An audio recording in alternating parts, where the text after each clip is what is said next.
નિકિતા, હા તમે બા. શાકભાજી લઈને આવ્યા? હા શાકમાં શું લાવ્યા છો? તમારે શું ખાવું છે બા? બધું જો મેથીની ભાજી, રીંગણા બધું જ છે. તમારે શું ખાવું છે? મેથીની ભાજીનું ગમે તે બનાવો, શાક બનાવો, જે તમને મન થાય તે બનાવો, પણ મેથીની ભાજીનું કંઈક બનાવો. સારું. અમારા બાને છે ને મેથીની ભાજી બહુ જ ભાવે છે. તમે ગમે તે ફોર્મમાં આપો, એના ભજીયા બનાવો, ગોટા બનાવો કે પછી એનું શાક બનાવો, તો હું છે ને અલગ અલગ ટાઈપનું મેથીની ભાજીનું શાક બનાવતી હોઉં તો એમને મજા આવે.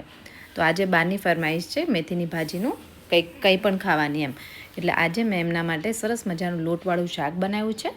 તો એ થોડું રૂટીન કરતાં અલગ છે પણ ટેસ્ટી બહુ જ છે. તો લોટવાળા શાક તો બધા બનાવતા હોય પણ બધાના ઘરની રીત અલગ અલગ હોય.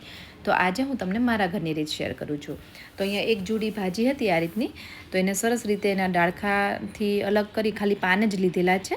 તમે ડાળખા સાથે પણ લઈ શકો. અને આ રીતે મેથીની ભાજી હંમેશા ધોવો ને એને પલાળી અને પછી જ ધોવી એટલે ઉપરની માટીને એ બધો ભાગ નીકળી જાય સરસ રીતે. તો એને સરસ ક્લીન કરી દીધેલી છે. હવે આપણે અહીંયા 3 થી 4 ચમચી જેટલું તેલ ગરમ થવા મૂકીએ. તેલ થઈ જાય ને એટલે અહીંયા વઘાર તો સિમ્પલ જ છે પણ એનો ટેસ્ટ બહુ જબરજસ્ત છે. આપણે જે નાખવાના છે ને લોટ કઈ રીતે નાખવો અને કઈ રીતે એનો ટેસ્ટ વધારવો એ આપણે જોઈશું આગળ. તો હવે અડધી ચમચી જેટલી હળદર, અને હળદર તેલ સાથે મિક્સ થઈ જાય ને એટલે તરત જ એના અંદર આ મેથીના પાન એડ કરી દેવાના. હવે અત્યારે આપણે આમાં પાણી નથી નાખવાનું કારણ કે મેથીની ભાજી પાણી છોડશે જ. હવે ટેસ્ટ પ્રમાણે મીઠું એડ કરી દઈએ. અને લાસ્ટમાં તમને એવું લાગે તો તમે મીઠું એડ કરી શકો છો. કારણ કે જો મેથી જેમ જેમ થતી જશે ને એમ શ્રિંક થતી જશે, એકદમ આમ ઓછી થઈ જશે એવું તમને લાગશે. અત્યારે આખી જોડી છે ને મેથીની ભાજીની, તો જેમ જેમ ચડશે એટલે એ સાવ ઓછી થતી જશે. એટલે મીઠું એ પ્રમાણે પહેલાં જોઈને ઓછું જ નાખવું હંમેશા ભાજી બનાવો ને ત્યારે. હવે બધી વસ્તુ મિક્સ કરી આપણે એને ઢાંકીને 2 થી 3 મિનિટ માટે થવા દઈએ. તો અહીંયા મેં એકદમ ધીરો ગેસ રાખ્યો હતો એટલે મેથીની ભાજીમાંથી પાણી જો એટલું છૂટું પડ્યું. પછી આગળ આપણે કેટલું પાણી એડ કરવું એ જોઈશું. કારણ કે આમાં ઓલરેડી મેથીની ભાજી પાણીવાળી જ હોય જ્યારે થાય ને, એટલે એની જાતે જ એમાંથી પાણી છોડતું જાય અને ચડતી જાય. એટલા માટે મેં અત્યારે પાણી એડ નથી કર્યું. તો થોડી વાર થાય ને એટલે ફરી ચેક કરશું. તો જો જેટલું પાણી બળવાનું હતું એટલું બળી ગયું, અને ભાજી જેટલી તમને એવું લાગે ને કે ચડી જશે એટલી ઓલમોસ્ટ આમ કહેવાય ને થોડી તો ચડી જ ગઈ છે, થોડી વાર જ છે હવે. તો હવે આ ટાઈમ એના અંદર આપણે પાણી એડ કરીશું.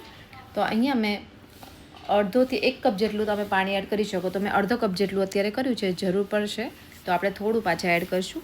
હવે આપણે 1 ચમચી જેટલું ધાણા જીરું અને 1 ચમચી લાલ મરચું નાખી દઈએ અને ફરી આ પાણી સાથેને મિક્સ કરી દઈએ મસાલાને. પાણી એટલા માટે નાખ્યું છે કારણ કે આપણે આમાં લોટ એડ કરવાનો છે. તો લોટ નાખતા પહેલાં આપણે ગોળ એડ કરી દઈએ. તો અહીંયા મેં 2 ચમચી જેટલો ગોળ એડ કર્યો છે. અમારા ઘરમાં તો એવું છે ગળ્યું એ ગળ્યું, બાકી બધું બળ્યું. અમારા બાને છે ને થોડું ગળ્યું હોય ને તો વધારે મજા આવે, એટલે હું ગોળ થોડો મેં વધારે નાખ્યો છે. તમે ઓછો વધુ કરી શકો છો.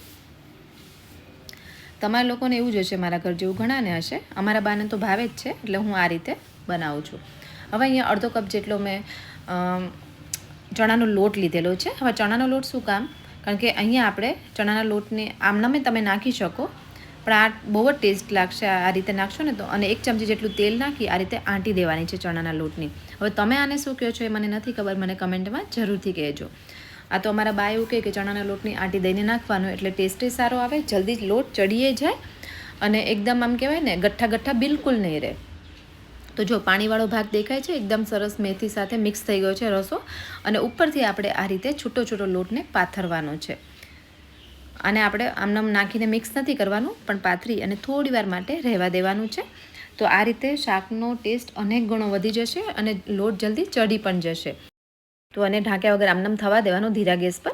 અને જાડા તળિયા વાસણ જ હંમેશા લેવાનું જ્યારે પણ બનાવો ને ત્યારે. અને જો ધીરે ધીરે લોટનો કલર એ ચેન્જ થઈ ગયો ઉપર દેખાય અને પાણી પણ થોડું બળી ગયું છે, તો આ ટાઈમે તમારે અને લોટની સુગંધ આવા જ મળશે, ચડી જશે એટલે તરત. અને જેમ જેમ તમને પાણી એમ થઈ જાય ને કે સાવ ઓછું થઈ ગયું એટલે આ રીતે ચમચાથી મિક્સ કરી દેવાનું. એટલે જો બિલકુલ ગઠ્ઠા નથી રહ્યા, લોટ એકદમ ભાજી સાથે મિક્સ પણ થઈ ગયો છે અને આને બનતા પણ બિલકુલ વાર નહીં લાગે અને ટેસ્ટ તો બહુ જ થશે.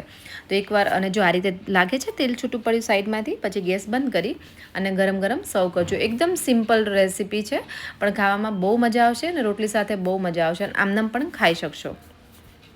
તો અમારા ઘરમાં તો આ બધાને મેથીની ભાજી મારા મમ્મી એટલે કે મારા સાસુ ને મોટા સાસુ, અત્યારે જે બા છે ને અત્યારે મેં દેખાડે નહીં અમારા બા, મારા મોટા સાસુ છે, અમને 3 પેઢીને બહુ જ ભાવે છે. તો આ રીતે અમે લોકો બનાવીએ છીએ. તો એકવાર તમે પણ આ રેસીપી જરૂરથી ટ્રાય કરજો. અને જો આજની વિડીયો મારો ગમે હોય તો પ્લીઝ લાઇક, શેર અને ચેનલને સબસ્ક્રાઈબ જરૂરથી કરી દેજો. તો ચલો ફરી મળીએ એક નવી રેસીપી સાથે. Thank you.